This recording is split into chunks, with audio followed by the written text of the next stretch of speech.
दोस्तों नमस्कार। नरेंद्र मोदी ने भारत के प्रधानमंत्री के तौर पर हैट्रिक बनाते हुए तीसरी बार आज शपथ ले ली।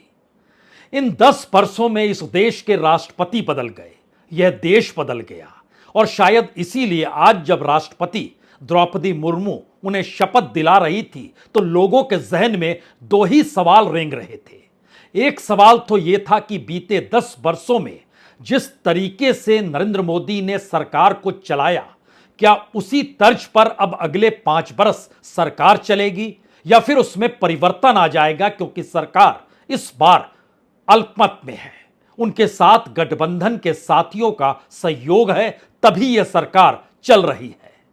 और दूसरा सवाल यह खास तौर पर रहा, क्या वाकई यह सरकार 6 महीने चल जाएगी, 2 साल चल जाएगी, या अपने बोझ तले या अपने अंतर्विरोध तले यह सरकार ढह जाएगी।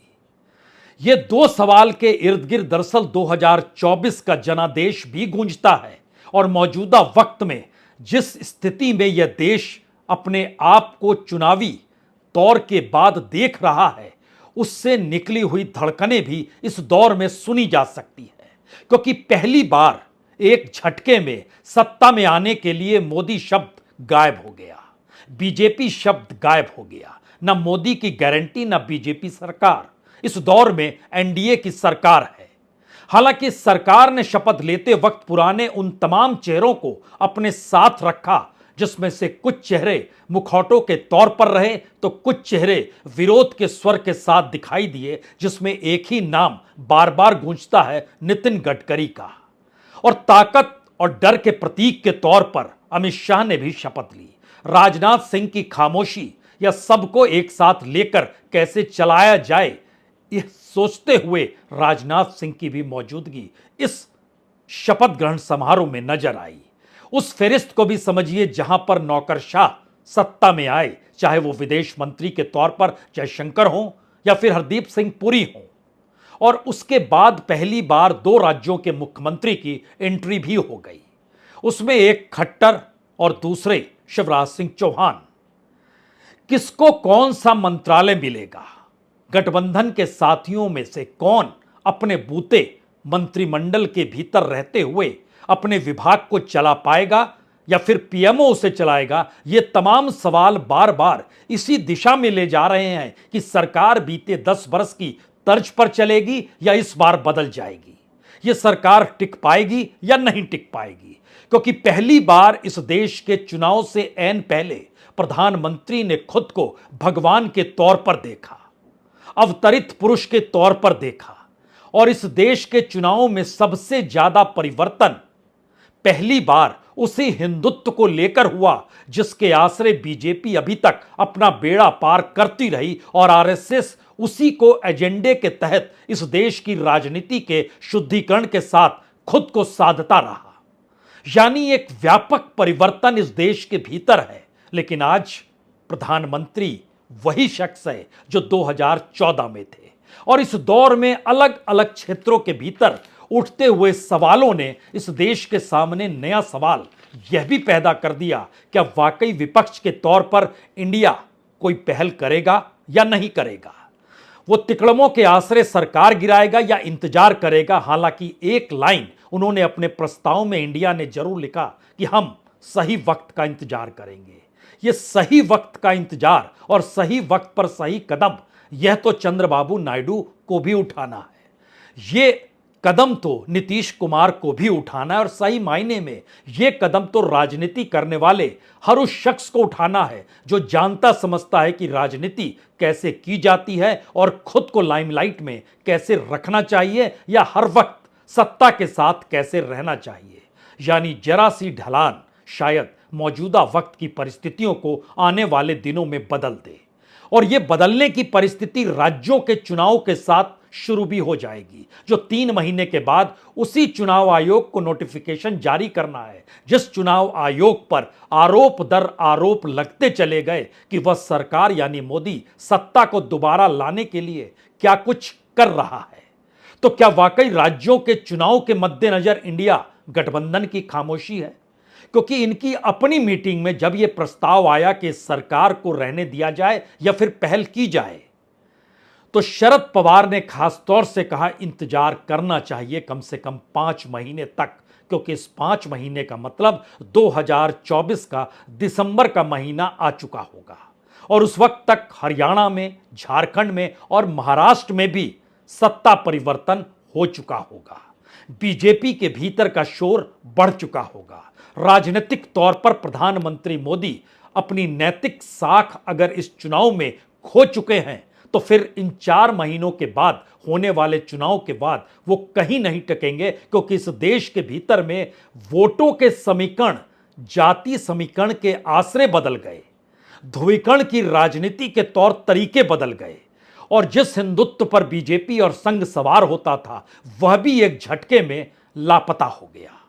यानी एक ऐसे राजनीतिक परिवर्तन की दिशा में, तो ऐसे मोड़ पर हमें लगता है आज बीते 10 बरस को जरूर याद कीजिए और उन 10 वर्षों के बाद आने वाले 5 वर्षों के अक्स तले मोदी सरकार के नियम कायदों को समझने की आज आप कोशिश कर लीजिए, क्योंकि शपथ ग्रहण से चंद घंटे पहले 7 RCR, ये पुराना नाम है, अब तो 7 लोक कल्याण मार्ग है जहां पर प्रधानमंत्री का घर है, वहां पर हॉल में तकरीबन 65 कुर्सियां लगाई गई। प्रधानमंत्री उस समय तक शपथ लिए नहीं थे, लेकिन वो बता रहे थे कि कैसे सरकार चलनी चाहिए और ये उनका भाषण तकरीबन 45 मिनट तक लगातार चला। इस दौर की कुछ तस्वीरें निकल कर आई, पहले इन तस्वीरों को देख लीजिए, फिर समझेंगे इस सरकार के होने का मतलब है क्या और यह सरकार कैसे चलेगी और इस सरकार को डिगाने के लिए इंडिया काम करेगा या खुद एनडीए ही ये काम कर देगा। लेकिन पहले 7 लोक कल्याण मार्ग यानी प्रधानमंत्री के घर के भीतर की वह तस्वीर जिसमें क्या हो रहा है खुद देखिए और समझिए।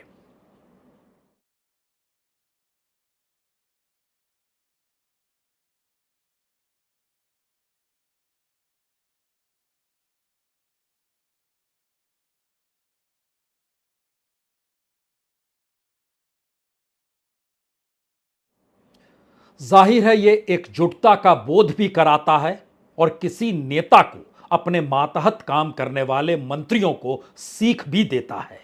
यह एक ऐसी क्लास भी है जिसमें मास्टर जी अपने छात्रों को पढ़ा रहे हैं, बता रहे हैं, लेकिन राजनीति ऐसे चलती नहीं है और इसका खासा अनुभव इससे पहले कई सरकारों में रहा है। वो चाहे मनमोहन सिंह हो, चाहे अटल बिहारी वाजपेयी हो, चाहे देवगौड़ा हो, चाहे आई.के. गुजराल हो, चाहे पीवी नरसिम्हा राव ही क्यों ना हो।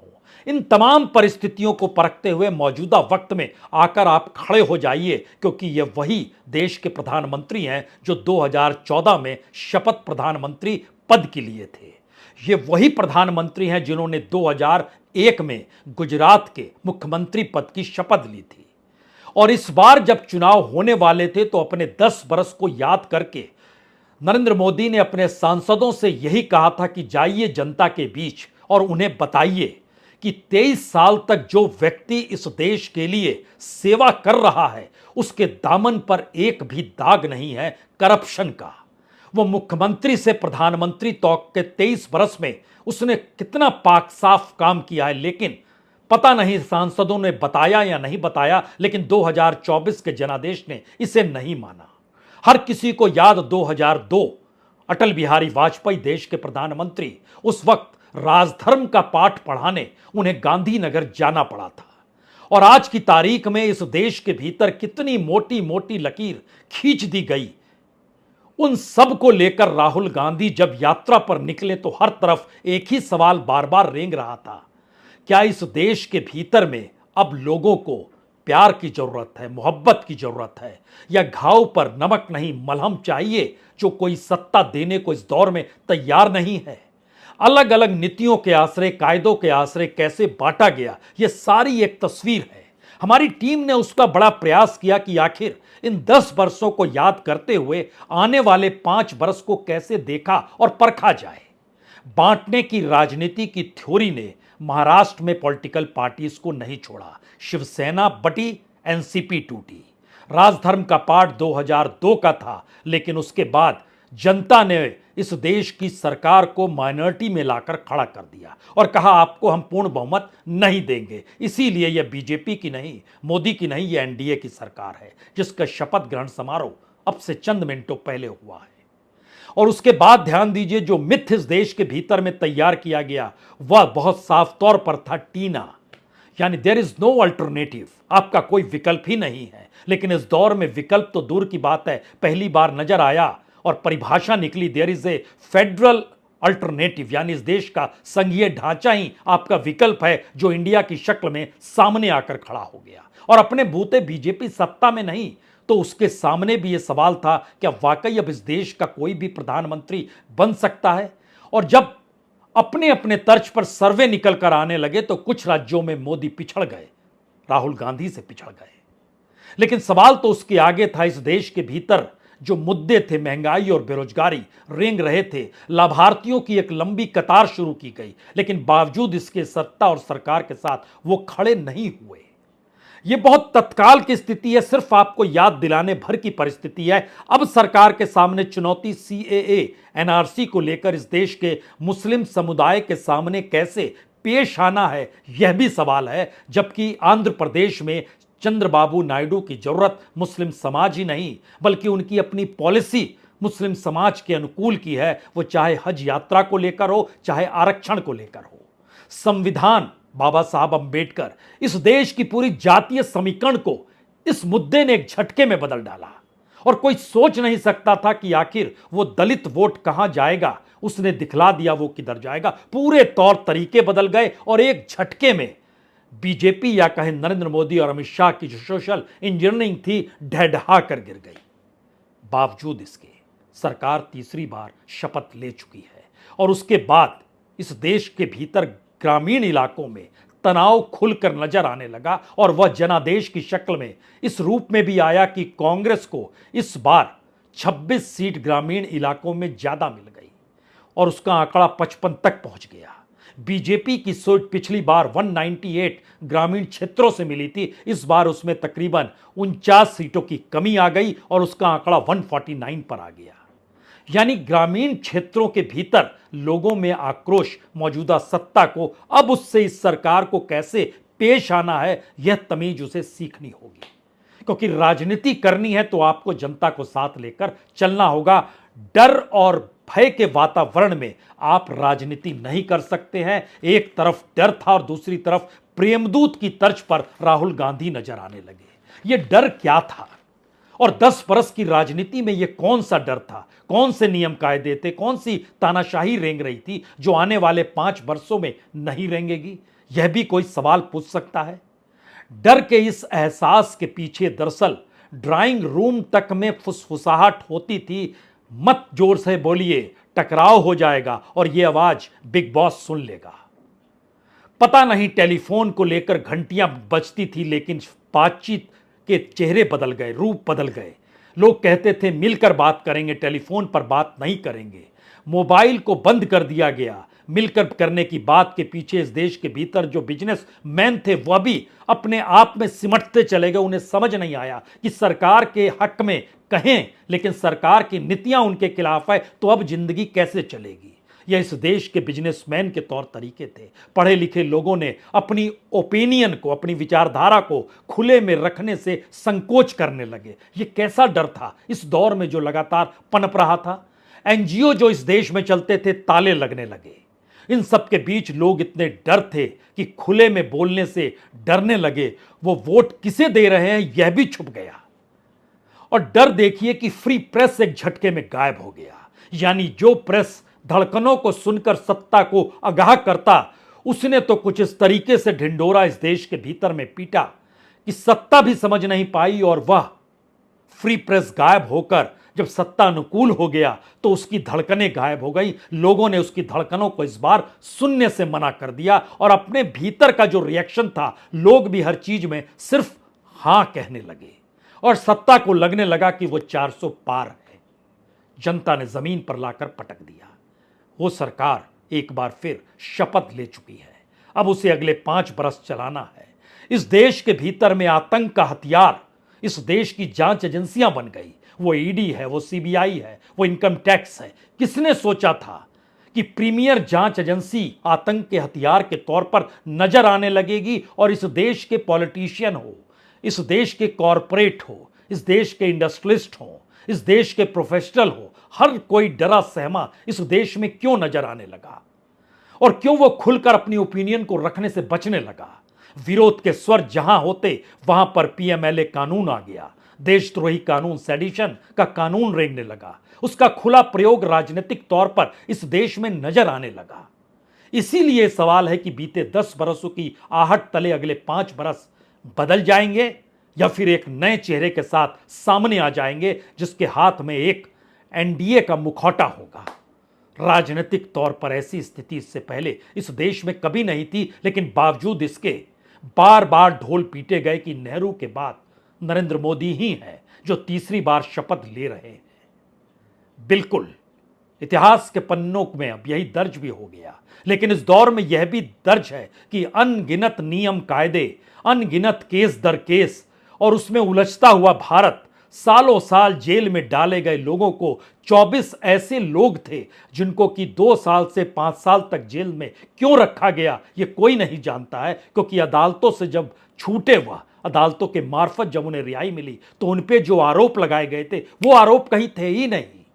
बावजूद इसके वही सरकार इस बार एनडीए की शक्ल में शपथ ले रही है और इंडिया को लग रहा है कि ये अपने बोझ से डगमगाएगी, गिरेगी, क्योंकि चीजें बदलती नहीं है। और इस दौर में जो भ्रष्ट लोग और आरोपी जो सरकार के साथ आए वो सब खुले तौर पर सत्तानुकूल हुए ही नहीं, उनको लाभालाभ मिला। वो अजीत पवार हों या प्रफुल्ल पटेल हों, उनके केस खत्म कर दिए गए। इस देश ने बाखूबी देखा कैसे सत्ता में आने के बाद केस खत्म होते हैं। इसकी शुरुआत तो उत्तर प्रदेश में ही हुई थी। मुख्यमंत्री बने योगी और अपने ऊपर लगे केस को उन्होंने एक कैबिनेट मीटिंग को बुलाकर खत्म कर दिया। यही स्थिति महाराष्ट्र में हुई थी और यही स्थिति अब सेंटर लेवल पर होने लगी। 10 बरस में अगर कुछ नहीं बदला तो क्या आने वाले वक्त में कुछ नहीं बदलेगा। सोनिया गांधी दूसरी तरफ इंडिया या कहें कांग्रेस के संसदीय दल की नेता चुनी गई। अपने भाषण में उन्होंने कहा, हमारी संख्या बढ़ी है, अब हमें चौकन्ना रहना होगा, देखना और समझना होगा कैसे ये सरकार चल रही है, उस पर बाकायदा निगरानी कड़ी रखनी होगी, क्योंकि ये बदल जाएगी सरकार अगले 5 बरस के लिए, ऐसा लगता नहीं है, क्योंकि प्रधानमंत्री के कामकाज के तौर तरीके ऐसे है नहीं। In reality, he has lost the mandate he sought and thereby lost the right to leadership as well. Yet, far from taking responsibility for failure, he intends to get himself sworn in again tomorrow. We do not expect him to change the substance and style of his governance, nor take cognizance of the will of the people. Sonia Gandhi का तजुर्बा पुराना है। 2004 में वो प्रधानमंत्री बन सकती थी, लेकिन उस वक्त उन्होंने मनमोहन सिंह को आगे कर दिया, जबकि बड़े कद्दावर नेताओं की पूरी लकीर उनके साथ खड़ी थी। बावजूद इसके एक अर्थशास्त्री को उन्होंने आगे कर दिया। वो जानती समझती थी भारत को किस बात की जरूरत कब पड़ेगी, और 2008 में जब पूरी दुनिया मंदी में थी उस वक्त भारत पर मंदी का प्रभाव नहीं पड़ा। अमेरिका तक चौंक गया कि क्या मनमोहन सिंह की खासियत है, लेकिन मौजूदा वक्त में ढोल किस बात को लेकर पीटे गए। बीते 10 वर्षों में और इस चुनाव के वक्त बार बार ये ढोल पीटे गए कि तीसरी बड़ी इकोनॉमी भारत होने जा रहा है, और इसको लेकर जश्न पूरे मीडिया में मनाया गया। पूरी नौकरशाही उस जश्न में शरीक हो गई। और अब भी सवाल है जिसका जिक्र बार बार हो रहा था, तीसरी बड़ी इकोनॉमी, लेकिन सवाल यह है इस देश में प्रति व्यक्ति आय क्या है, उसको पूरी तरीके से अनदेखा किया गया। दुनिया के मानचित्र पर भारत का नंबर 125वें नंबर पर आता है। जिस जनसंख्या के साथ और जिस इकोनॉमी के साथ भारत चल रहा है उसमें प्रति व्यक्ति आय भारत का नंबर 125वां है। सवाल इतना भर नहीं है, सवाल यह है कि इस दौर में असमानता चरम पर हो गई। चंद लोगों के हाथ में सिर्फ पैसे ही पैसे थे और दूसरी तरफ खाली पेट लोग थे, इसीलिए 5 किलो अनाज देना पड़ा। यह भी निर्णय लगातार इस दौर में सरकार को ऑक्सीजन मिल रही है यह सोच कर दिया गया। यानी एक तरफ लोगों को गरीब बना दीजिए, इस देश के भीतर में बेरोजगारी फैला दीजिए, उसके बाद जो पूंजी मिले कॉरपोरेट के साथ खड़े होकर उस पूंजी को लुटाइए या उस पूंजी के आश्रय उन्हें किसी तरीके से जिंदा रखिए। ऐसी राजनीति और ऐसी अर्थव्यवस्था, असमानता की स्थिति यह कि 10% लोगों के पास इस देश का 80% संसाधन है, यानी 90% के पास सिर्फ 20% संसाधन, और उस 10 में से भी अगर आप सिर्फ 1% का जिक्र करेंगे तो इनके पास 40% संसाधन इस देश का है। लेकिन देश का सच इसी इकोनॉमी के भीतर का क्या है? इस इकोनॉमी के भीतर का सच यह है कि बीते 5 वर्ष में भारत छोड़कर जाने वाले जो बड़े बिजनेसमैन थे, उन्होंने समझ लिया इस देश के भीतर में एक तरफ टैक्स टेरर भी है और दूसरी तरफ नियम कायदे हैं और तीसरी तरफ एक ऑर्गेनाइज्ड क्राइम के तौर पर पूरा सिस्टम इस देश को चला रहा है। इसीलिए 11,000 बिजनेसमैन ने बीते 5 वर्ष में इस देश को छोड़ दिया और यह कतार लगातार बढ़ती चली गई। और यह कतार बढ़ते बढ़ते सवाल यह भी आया, इस देश के 156 रईस देश छोड़कर भाग गए, जिन्होंने इस देश के बैंकों से कर्ज जो लिया था, वो कर्ज इतनी बड़ी तादाद में है जिसकी कीमत अगर लगाइएगा तो 10,000 करोड़ से लेकर 50,000 करोड़ के बीच में इन रईसों के साथ पैसा जो जुड़ा हुआ है वो लगातार आपको चलता हुआ दिखाई देगा। लगभग 250 रईस ऐसे भी हैं जिन पर 100 करोड़ से 1000 करोड़ के बीच इन्होंने लोन इस देश के भीतर से लिया है। सवाल है ये पैसा उड़ाकर क्यों चले गए, उन्हें क्यों जाने दिया गया? पूरी एजेंसी, जांच एजेंसी, सब कुछ इस दौर में खाकली और कंगाल क्यों दिखाई देने लगी? बावजूद इसके जनता ने सरकार को समझा और हराया, खामोशी के साथ देखा, परखा और हराया। वो सरकार इस वक्त कह रही है, ना हम हारे हैं, ना हारेंगे और ना ही हम इस बात से चूकेंगे कि सरकार हमारी ही हो। तो एनडीए की सरकार शपथ ले चुकी है और उसके बाद सवाल यह है कि खुद को भगवान मानने की चाह तले प्रधानमंत्री को राष्ट्रपति ने शपथ दिलाई। अब उनके सामने इस देश के तमाम परिस्थितियों को पूरा करने की जिम्मेदारी है। उस पूरा करने की जिम्मेदारी में वह जनता के लिए काम होगा या अपनी सरकार के लिए बहुमत जुटाने की तोड़जोड़ खुद एनडीए के भीतर कहीं प्रधानमंत्री मोदी और अमित शाह तो नहीं करने लगेंगे? यह सवाल उन 10 बरस से निकलता है जहां पर इस देश में लगभग 6 राज्यों में, चाहे वो कर्नाटक हो, चाहे मध्य प्रदेश हो, चाहे महाराष्ट्र हो, चाहे उत्तराखंड हो, चाहे गोवा हो, तमाम जगहों पर देखिए तो सरकार गिराकर कैसे खुद को लाया जा सकता है, ये तौर तरीके इस देश में पैसों के आश्रय सीख लिए और वो पैसा खुले तौर पर असंवैधानिक कहिए, गैर कानूनी कहिए, उसको खुले रूप में इलेक्ट्रल बॉन्ड के जरिए इस देश में लागू किया गया। लेकिन बावजूद इसके सुप्रीम कोर्ट ने गैर कानूनी कहा, फिर भी सरकार को शर्म नहीं आई। और इन सब के बीच अगर आप परखना शुरू कीजिएगा तो लोकतंत्र का मतलब तो रूल ऑफ द पीपुल होता है, जनता का ही कानून होता है। लेकिन खुद को सबसे बड़े टीचर के तौर पर माना गया, जनता को टीचर नहीं माना गया। तो जनता ने और वोटर की शक्ल में जो मैसेज दिया कि आप ऐसा ना सोचें कि आप भगवान हैं, तो क्या बीजेपी का संकट अब मोदी के अस्त होने की किरणों के साथ बड़ा होगा? यह सवाल इसलिए बड़ा है क्योंकि इस देश के भीतर में बिल्कुल नए जातीय समीकरण है। हरियाणा में दलित जाट साथ नजर आने लगा, राजस्थान में जाट हो, मीणा हो, गुज्जर हो, जाटव हो, वो साथ इंडिया के पक्ष में नजर आने लगा। यूपी में पहली बार दलित और यादव एक साथ नजर आने लगे जो इंडिया के पक्ष में थे। शेड्यूल कास्ट यानी अनुसूचित जाति से जुड़ी हुई सीटें एक झटके में बीजेपी की जो पिछली बार 46 थी वो 30 पर आ गई। और इस देश के भीतर में जो प्रभावित डोमिनेटेड सीट कहते हैं, जो दलित कॉन्स्टिट्यूएंसी कहते हैं, उसमें इस बार इंडिया के पक्ष में 53 सीटों का इजाफा हुआ और वो 93 पर पहुंच गई। वहीं बीजेपी 57 पर आ गई, यानी पिछली बार से 34 कम हो गए। ये मैसेज इस देश के भीतर में उस राजनीति को साधते हुए सत्ता तक पहुंचने के रास्ते में उसी राजनीति को जनता द्वारा डिगा देना है जहां पर तमाम समीकरण अलग हो गए। इतना ही नहीं, इस देश की महिलाओं ने भी अपने अपने तरीके से वोट डाले। कुछ ममता के साथ नजर आई, लेकिन दूसरी तरफ केजरीवाल या जगन और नवीन के साथ वो नजर नहीं आई। इस दौर ने यह भी सिखाया कि जो इस दौर को नहीं समझेगा और किसी एक रास्ते को नहीं पकड़ेगा उसको मटिया मेट कर दिया जाएगा। और ध्यान दीजिए, इस देश के 5 बड़े नेता मटिया मेट हो गए। उसमें नवीन पटनायक है जो ना इंडिया में थे ना एनडीए में थे। उसमें जगन रेड्डी है जो ना इंडिया में थे ना एनडीए में थे। उसमें मायावती है जो दोनों तरफ नहीं थी। इसमें केसीआर हैं जो दोनों तरफ नहीं थे। यह कौन सी परिस्थिति थी जो बता रही थी कि आप ऐसी परिस्थिति में मत खड़े होइए कि आप तटस्थ हैं तो बच जाइएगा? बिल्कुल नहीं।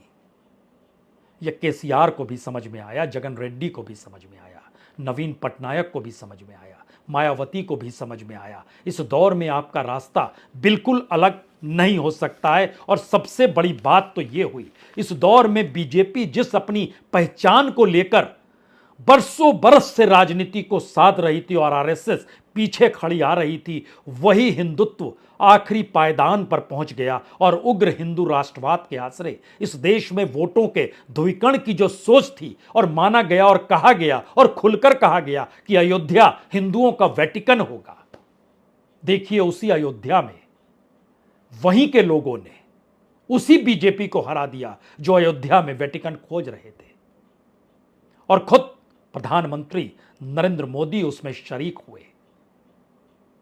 उन्होंने मैसेज इस देश के तमाम कॉरपोरेट और बड़े बड़े लोगों को दिया और वही आरएसएस अवतरित तौर पर प्रधानमंत्री को देखने लगी। और वहां से इस देश में यह बात चल पड़ी और होते होते प्रधानमंत्री की जुबान पर आ गई कि मैं बायोलॉजिकल नहीं हूं। सवाल ये राजनीति के अवसान के वक्त का है या मौजूदा वक्त में एक नई सरकार के आने का उल्लास का है? ये तय खुद करना होगा, क्योंकि बांटने वाली राजनीति नहीं चल सकती है। सवाल सिर्फ इतना है कि तमाम मंत्रियों की फहरिस्त में, चाहे वह जनता दल यूनाइटेड के ललन सिंह हो या कर्पूरी ठाकुर के बेटे रहे रामानाथ ठाकुर हो, चाहे जीतन राम मांझी हो, चाहे जयंत चौधरी हो, चाहे चिराग पासवान हो, चाहे कुमार स्वामी ही क्यों ना हो, और अठावले जो हमेशा मौजूद रहते हैं, वही एक लंबी फहरिस्त है। मैसेज बहुत साफ है अपने तौर पर। आपको इस देर में तय करना होगा इस दौर में कि आप गठबंधन में हैं, बातचीत करेंगे, चर्चा करेंगे, डिबेट करेंगे, सहमति बनाएंगे, उसके बाद आगे बढ़ेंगे या फिर पुरानी तर्ज पर चलेंगे। और यह देश तो इसी गठबंधन के आश्रय चल रहा है जहां हर जाति समुदाय के लोग अपनी स्वतंत्रता के साथ अपने उस एहसास को लेकर जीते हैं, यह देश हमारा है, हमने ही इसे सींचा है और आगे बढ़ाया है। लेकिन बावजूद इन सब के बीते 10 बरस के किस्से क्या वह दफन हो जाएंगे आने वाले वक्त में, या उस राजनीति को नए पर लगेंगे? और ये पर को साधे हुए इंडिया इंतजार कर रहा है और इस इंतजार के दौर में उसे 2-3 बातें समझ में आ गई है। पहला, इसी बरस चुनाव महाराष्ट्र में होने हैं, हरियाणा में होने हैं, झारखंड में होने हैं। तीनों राज्यों में बीजेपी की सरकार है। ये 3 राज्य बीजेपी गंवा सकती है। अगर लोकसभा चुनाव के अक्स तले विधानसभा चुनाव के परिणामों को आप परखना चाहेंगे तो आपको जानकर हैरत होगी, महाराष्ट्र के भीतर बीजेपी और उसके गठबंधन को 100 सीट भी नहीं मिलेगी, जो इस लोकसभा चुनाव का मैसेज है। हरियाणा के भीतर उसको सिर्फ 20% सीटें मिलेंगी। झारखंड के भीतर वो 50-50 पर सिमटती हुई दिखाई देगी, जो इस लोकसभा चुनाव के परिणामों का मैसेज विधानसभा में कन्वर्ट हो रहा है। उसके बाद अगले बरस दिल्ली और बिहार है। इंतजार इंडिया कर रहा है। ये अपने बोझ से गिरेंगे, अपने नियम कायदों से गिरेंगे, अपने अंतर्विरोध से गिरेंगे और अपनी तानाशाही तले गिरेंगे, क्योंकि इन्होंने इस देश के उस राग को समझा ही नहीं कि भारत गांधी का देश है, भारत गंगा के निर्मल बहते हुए पानी का देश है, भारत उस संगीत की धुनों पर चलने वाला देश है जिसके आश्रय बॉलीवुड भी जिंदा रहता है। लेकिन गंगा भी राजनीति का हिस्सा बन गई। गांधी को भी राजनीतिक तौर पर निशाने पर लिया गया। बॉलीवुड को अपने अनुकूल करने के हिसाब से उसकी पूरी क्रिएटिविटी को खत्म कर दिया गया। तो इन 5 बरस क्या होगा, हम लोग सिर्फ सोच सकते हैं और इस शपथ ग्रहण को देखकर शुभकामनाएं दे सकते हैं। तो शुभकामनाएं दे दीजिए, लेकिन बीते दिनों को याद करते हुए उस एहसास को बदलवाने की कोशिश इस दौर में अपने तौर पर बतौर नागरिक हर किसी को करनी चाहिए। बहुत बहुत शुक्रिया। बहुत बहुत शुक्रिया।